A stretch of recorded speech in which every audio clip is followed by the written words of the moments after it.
গাইবান্ধায় হঠাৎ কালবৈশাখীতে বিপর্যস্ত হয়েছে ৩ উপজেলার কয়েকটি ইউনিয়ন। কয়েক মিনিটের ভয়াবহ ঝড়ে লণ্ডভণ্ড হয়েছে বিস্তীর্ণ চরাঞ্চল। ঘরবাড়ি হারিয়ে খোলা আকাশের নিচে মানবেতর জীবন কাটাচ্ছেন হাজারো মানুষ। তাদের অভিযোগ, কোনো সহযোগিতা এখনো আসেনি। শামীম আল শাম্মুর তথ্য ও ছবিতে প্রতিবেদন। সোমবার ভোর হঠাৎ কয়েক মিনিটের কালবৈশাখী ঝড়ে বিপর্যস্ত গাইবান্ধার সদর, সুন্দরগঞ্জ ও ফুলছড়ি উপজেলার বিভিন্ন ইউনিয়ন। সবচেয়ে বেশি ক্ষতিগ্রস্ত তিস্তা ও ব্রহ্মপুত্র যমুনা নদী ঘেরা দীর্ঘ দুর্গম চরাঞ্চল।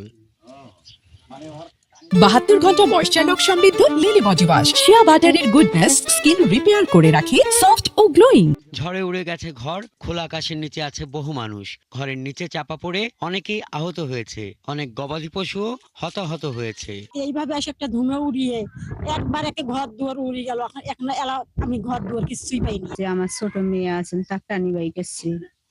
আমার ছোট ছেলে আছে, তার বুকে ব্যথা পাইছি, তাকেও টানি বাই গেছি। ঘর দুয়ার সব উড়িয়ে দিয়েছে, ভাঙি দিয়েছে। আমি কি অবস্থা এখন বাচ্চা কোচা দিয়ে থাকবো? বাইরে দাঁড়িয়ে পাই না, পরে একটু ঝড় হইলো, পরে বাচ্চা নিয়ে স্কুল ঘরে কম্বল গাছ দিয়ে বাচ্চাটা জীবন বাঁচে। এদিকে সুন্দরগঞ্জের পৌর শহরও তাণ্ডব চালিয়েছে কালবৈশাখী। হঠাৎ করে গাছটা ভেঙে যাওয়ার কারণে আমাদের অফিস রুম সহ 5টা রুম সম্পূর্ণ ক্ষতিগ্রস্ত হয়েছে। 5টা অফিস সহকারে ভাঙিয়ে চুরমার হয়েছে। জেলা প্রশাসন বলছে ক্ষয়ক্ষতির তালিকা প্রস্তুতের কাজ চলছে। ক্ষতিগ্রস্ত পরিবারগুলোকে আমরা সহায়তা প্রদানের জন্য আমরা দ্রুতই ব্যবস্থা নিচ্ছি এবং আশা করছি যে আগামীকালের ভিতরে প্রতিটি পরিবার সরকারের এই সহায়তাগুলো পেয়ে যাবে। প্রশাসনের কর্মকর্তারা জানান, প্রাথমিকভাবে ক্ষতিগ্রস্ত পরিবারগুলোকে 30 কেজি করে চাল দেওয়া হবে। পর্যায়ক্রমে দেওয়া হবে ঢেউটিন ও নগদ সহায়তা।